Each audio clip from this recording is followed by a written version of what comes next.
The 1960s were a worrying time for Sweden's environment. Toxins, it seemed, were everywhere. The sight of dying fish and forests touched a chord. Urgent intervention was needed.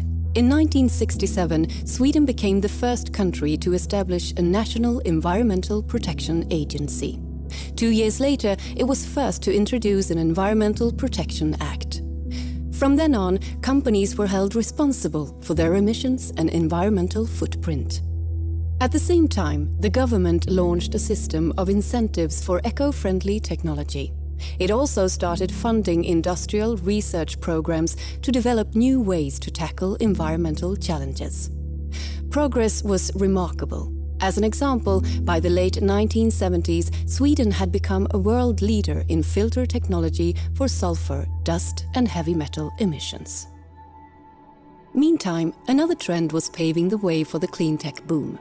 Between 1952 and 1974, central government transferred wide-ranging powers to municipal councils.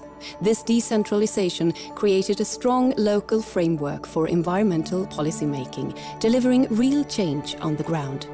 Boosted by the right to levy local income tax, municipalities were able to take risks and invest long-term.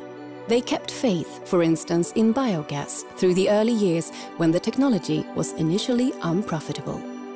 This governance model promotes technological progress and an integrated and holistic approach to sustainable development.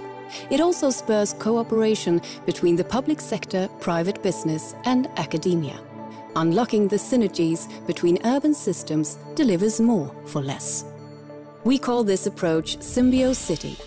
Let's take a closer look at some of SymbioCity's building blocks, its technology and know-how. Sweden has revolutionized its waste disposal in a few short decades. For many years, most household waste was buried in landfill. Then a new waste management policy was introduced in the 1970s, and today less than 1% of household waste goes to landfill. The aim is to recycle all recyclable material, or where that's not possible, to incinerate it for energy recovery. District heating utilizes energy that would otherwise be largely wasted. In the 1950s and 1960s, Sweden's municipalities took a lead in building communal district energy networks, another example of proactive local government. District heating not only makes cities cleaner, it has also cut Sweden's national CO2 emissions by 20% in 2 decades.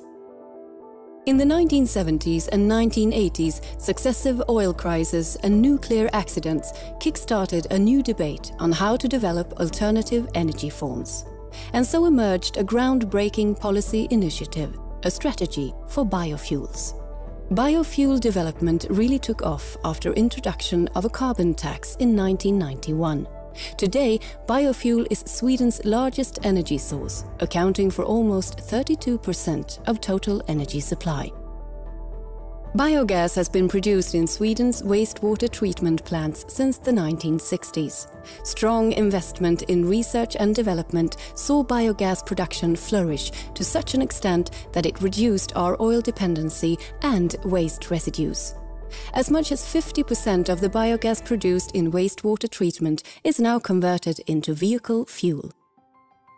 All inner-city buses in Stockholm and other main cities in Sweden run on biogas or ethanol. Here, Sweden takes a holistic approach based on a 4-step model that's inspired development, innovation and bold action.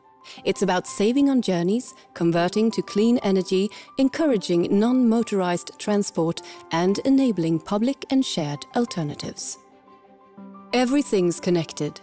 By marrying a holistic mindset with commitment to innovation, we've managed to break the link between growth and carbon emissions. Back in 1980, fossil fuels accounted for 66% of total energy use across all sectors. By 2012, this figure had dropped to 26%. We've overcome many challenges. Now the task is to move towards carbon neutrality. We're already underway. Just watch us go.